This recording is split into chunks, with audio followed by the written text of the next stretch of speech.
India ഗവൺമെൻറ്റിൻ്റെ ഈ ലൈസൻസിനെ സംബന്ധിച്ച ഒരു മാനദണ്ഡങ്ങളുണ്ട്. ഇത് അനീതിയല്ലേ?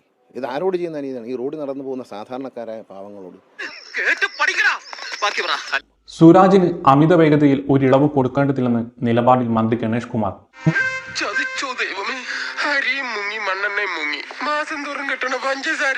മൂന്ന് തവണ നോട്ടീസ് നൽകിയിട്ടും മറുപടി നൽകാത്ത സുരാജ് വെഞ്ഞാറമൂടിന് ലൈസൻസ് നഷ്ടമാകാൻ സാധ്യത.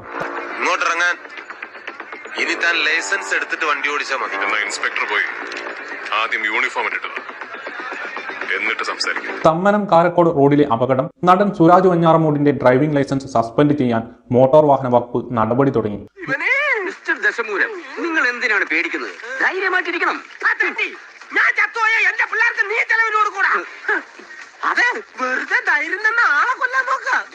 ലൈസൻസ് സസ്പെൻഡ് ചെയ്യാതിരിക്കാൻ കാരണമുണ്ടെങ്കിൽ ബോധിപ്പിക്കാൻ നിർദ്ദേശിച്ചു മോട്ടോർ വാഹന വകുപ്പ് 3 തവണ നോട്ടീസ് നൽകിയിട്ടും സുരാജ് പ്രതികരിക്കാത്ത സാഹചര്യത്തിലാണ് ഈ നടപടി.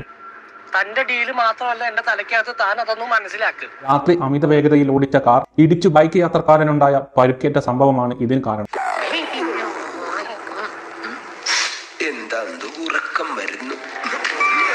മൂന്നാം തവണയും നോട്ടീസിന് മറുപടി ലഭിക്കാത്തതോടെയാണ് സസ്പെൻഷൻ നടപടി സ്വീകരിക്കാൻ അധികൃതർ തീരുമാനിച്ചത്.